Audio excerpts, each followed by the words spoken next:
it's your boy T-Man reaction. Today's Wrestling Wednesday. Hopefully, I can get out by Wednesday because I got a little situation going on with my YouTube, blinking and stuff. But anyway, about to check out this video from Pllana called 10 WWE wrestlers that Triple H is wasting. Wow, Triple H booking for the most part has been great with the likes of the Cody being champion, bringing back some good folks as well too. Some of the championship pushers of other wrestlers as well too, such as Jay Uso and many others. These are wrestlers who feel like a lot of fans feel are being, regardless of their alignment, well they face unfortunately heels that a lot of people feel they are being wasted and not pushed as well too. Like they want that push for them no matter what though, or you feel like they about to finally get the moment and then they get swept away though.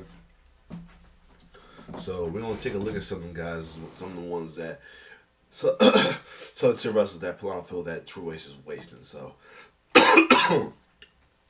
without further ado, let's check it out. Since taking over WWE, Triple H has done a good job at booking guys like Braun Breaker, Jey Uso, and Dominic Mysterio. But then there's been some other guys that he's not been properly utilizing. So in today's video, we're going to look at 10 wrestling careers that Triple H is currently wasting, starting with Austin Theory. Triple H has come... Yeah, here's the thing.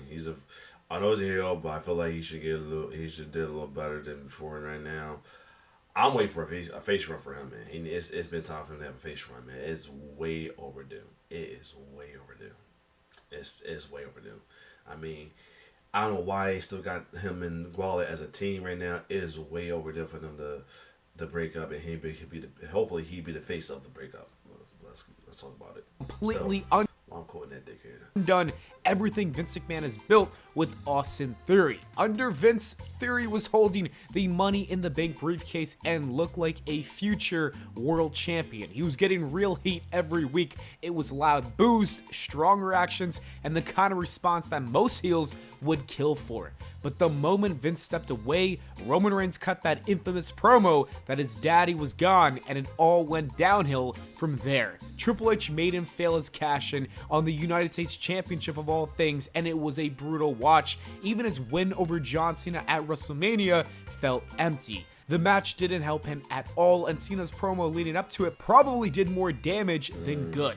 Since that time, Theory has been stuck in a tag team with Grayson Waller, just floating around in the mid-card doing nothing really. It's a waste of a guy who has all the potential in the world if they would just pull the trigger again. Drew McIntyre's WWE career isn't horrible. Now, I can't say too much for about him because he's a heel right now, but at the same time, I mean, I'm not sure if they're going to bring him a face, but at the same time, I mean, I'll let y'all be the judge of that one. By any means, but it's definitely not where it should be. Under Vince, he was booked as a two-time. That one lady I told you that's a big Drew fan hates Triple H because how they doing Drew though, no matter what. WWE champion and carried the company through the pandemic era.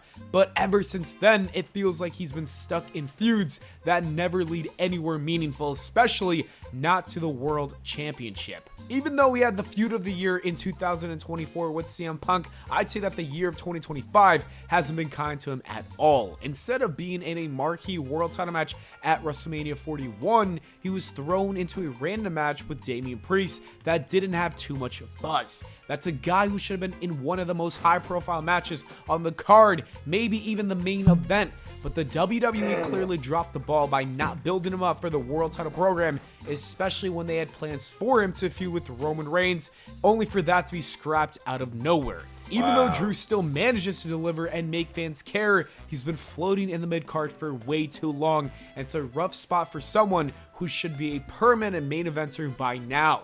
The next name on this list is LA Knight, and man, this one, I agree. But what I worry about is, especially just one of the kids, have his little psychic mind going on because I don't know how these wrestler fans are. I would like to have the same psychic power as some of these wrestler fans. He made a prediction. He made a bold prediction.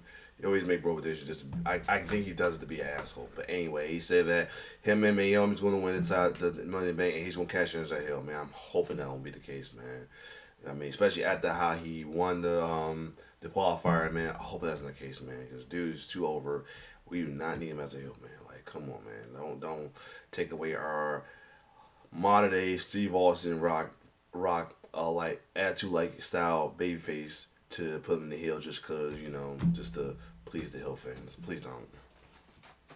Stinks. For the last few years, LA Knight has been one of the most over superstars in the entire company. He consistently gets. And you gotta say that because like it sucks like how they make it. It's like giving only heels like a advantage or a privilege for certain things. Like just now, it took Trick Williams to go heel to be the first NXT championship wrestler to win a TNA championship. Like it's like only heels can do stuff like that. I mean, same with Kenny Omega and stuff like that.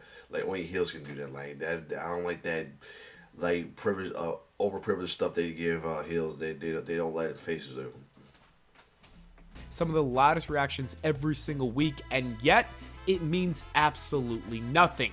Fans have been begging for him to win the Money in the Bank briefcase for 2 years straight, and both times Triple H passed on him. And that's the other thing too. If he was a heel, then we got boom. Like that don't make sense. The fans been wanting him. Now it's more like fans turn on him or fickle over it because you're going to make him a heel by wanting to cash in. That don't make sense. Like he wasn't hearing the chants. I just don't get it. You'd think that Triple H, of all people, would reward organic fan support. Sure, LA Knight did get a short run with the United States Championship, but it was forgettable, and both of his reigns did not feel special at all. Despite all of that, the guy is still somehow insanely over, which says a lot about his talent and his charisma. But if he does not win the briefcase this year, I might just crash out. Finn Balor re-signed with the WWE last year, and honestly, here's a so-so thing with this. I mean, I want face Finn. The fact that they got folks not moving Dominic anymore on the version of face, it's like a 50-50 situation going on here. Do we make Finn the heel by him kicking Dom out, or him in the face by getting kicked out? Who knows? This is a situation right here. So I'm not sure about this as well too, but let's see. It might have been the worst move of his career. Triple H just doesn't seem to care about him anymore. I saw a stat the other day that said in his last 22 televised matches, Finn Balor has only 3 wins, and that's 19 losses. 19! This is the guy who once had world title potential. He was the first ever undisputed Universal Champion, and now he's basically a glorified jobber. I get it that he's 45 years old, but he still moves like he's 30. There's absolutely no reason that he could be a great mid-card or even world champion again if he was booked properly. Instead, he's stuck rotting in Judgment Day doing nothing meaningful.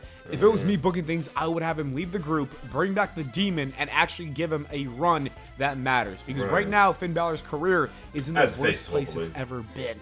Karrion Kross is another guy who's been... Now, this one... Here's the thing. I get it. People don't want certain faces, don't want certain wrestlers, certain faces. They hate... They feel like... Because they have this... How do I say this? Closed-minded thoughts that all baby faces are squeaky clean and everything. Like they don't want another cool, you don't want a Coney or old school Cena clone. That's not what it is. I mean, dude need to be embraced by the fans fully and guilt free, not just just doing it just to do it. I mean, like he give him an anti-hero run, and it was crazy about it. It was a post saying faction who would possibly go against the new faction of the Heyman crew of Seth Rollins, Braun Breaker, and Bronson Reed. They say that he can have a new faction going on. Imagine him being an anti-hero face faction going against them. That'd be pretty awesome. For real, man. He needs that push to run. I mean, hopefully he has anti-hero face, but they must do as a heel. Go ahead, but still. He deserved to be embraced by the fans, now be fortunately booed by them. Wasted not just by Vince McMahon, on paper, but also now by Triple H as well. When he first got called up, it looked like WWE was going to position him as the next big monster. Then, Vince threw it all away in just seconds. They slapped a weird helmet on him, took away Scarlett, and killed all of his momentum. After getting released, Triple H brought him back. Sadly proven Adam Cole's little promo against him right. And fans thought maybe, just maybe this time it would be different. However, it's been 3 years since then, and Kross has barely done anything. He rarely wrestles on TV, and for a while it felt like they forgot he was even on the main roster. Lately though, he's finally started to get over by himself and fans are genuinely interested. But even with all that momentum, the WWE left him off WrestleMania and there's still no sign of a real push coming. Triple H needs to stop sleeping on Karrion Kross before the window officially closes. Next up is Randy Orton, and I know here's the thing. I got a feeling he's gonna say the same thing too. I would love for him to have another title run, but here's the thing. As much people say heel Orton is the best Orton, you can't turn him heel. You see what they do. You see what happened to Cena right now. They got him heel. Fans want to cheer for him, but they make him do shit to make fans boo him. That's why that run.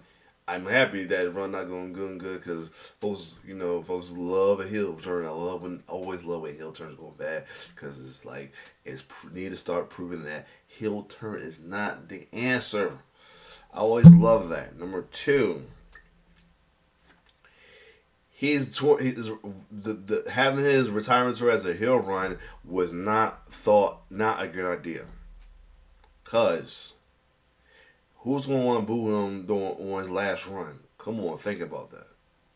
You know what I mean, that's like I'm saying when they did the Judgment Day with Edge, it didn't work out. Half the reason they had to turn back face because one, fans didn't really want to boo him. Number two, he had too many injury in the face side. But still, with Orton, same thing. You don't need to turn heel.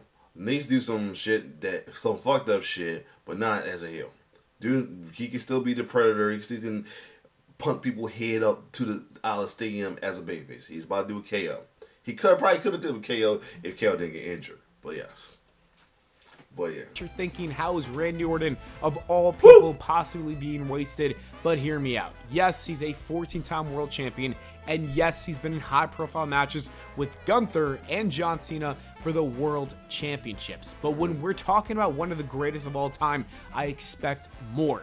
Randy hasn't held a world title since 2020. That is 5 years without the top prize for a guy who should be in that conversation every single year. And don't get me started on WrestleMania 41. His match ended up being a squash match with Joe Hendry. And I know the original plan was Kevin Owens before he got hurt, but there's no way that was the best backup plan they could have come up with for him. Before that, they had him off TV for months like they had nothing for him. At this point, it really feels like Triple H has no idea what to do with Randy, but if it was up to me, Randy would be at the center of all WWE's top storylines. He would not just be floating in and out like some part-timer.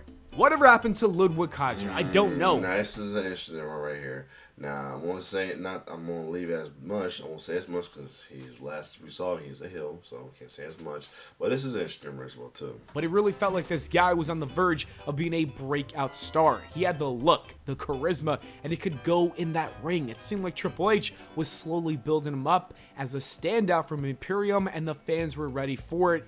But then, out of nowhere, Imperium just fell apart. The tag team split was never explained, and the momentum completely vanished. There were rumors online that said Giovanni... And then Giovanni got the boot. Vinci was trying to get with Ludwig's real-life girlfriend, Tiffany Stratton, which might explain that awkward breakup. Either way, ever since then, Ludwig kind of just disappeared. The guy went from potential future star to catering duty real quick. The only other time I've heard his name recently was when Charlotte Flair said that he was in her DMs. That's how you know things have gotten bad. It's been upsetting to see how Andrade's wrestling career has played out over the years. The fact that his hasn't been on point since he returned as well too. Though I have a bad feeling they're gonna make him heel. This is gonna make him heel soon. I have a bad feeling about that. I kind of don't want it, but In NXT, he was a standout star. The guy was putting on bangers with names like Aleister Black and Johnny Gargano, and everyone thought that he was destined to be a future world champion on the main roster. But instead, the WWE let him go. Then he went to AEW, and once again, the expectations were sky high. People were sure he would be a top guy, and once again, nothing. That's when you fast forward to his WWE return with Triple H booking things, and the fans had hope again. This time, surely he would get the push that he deserved, and he did for a few weeks, maybe a couple months, but that was kind of it. Now, he's kind of gone, and Triple H forgot about him. It's honestly sad to see such a talented wrestler wasted like this one. I think Solo Sikoa is another name who has been completely wasted, No worse and than that. let me explain why. After WrestleMania 40, it looked like WWE was getting ready to make him one of the biggest stars in the company. He took over the bloodline, he kicked out Jimmy Uso, he brought in Tama Tonga and Tonga Loa, and everything pointed to him being a permanent main event player. But just a year later, Solo wasn't even on the WrestleMania 41 card. That's crazy when you think about how important he was to WWE TV throughout 2024. It's wild how fast WWE cooled off on Solo. For someone who had the keys to the bloodline, you would think that they'd actually treat him like a priority, but instead it feels like he peaked too early, and Triple H has got to fix this before it's too late. And last but not least, Carmelo Hayes is struggling to... Again, yeah, so here's the thing. He's ill right now, but if it didn't matter, I would agree with this as well too. So yeah. Find any real success on the main roster. He's been here for about a year now, and outside of that short feud with Andrade, there's really nothing memorable about his run. It's honestly surprising considering how big of a star he felt like in NXT.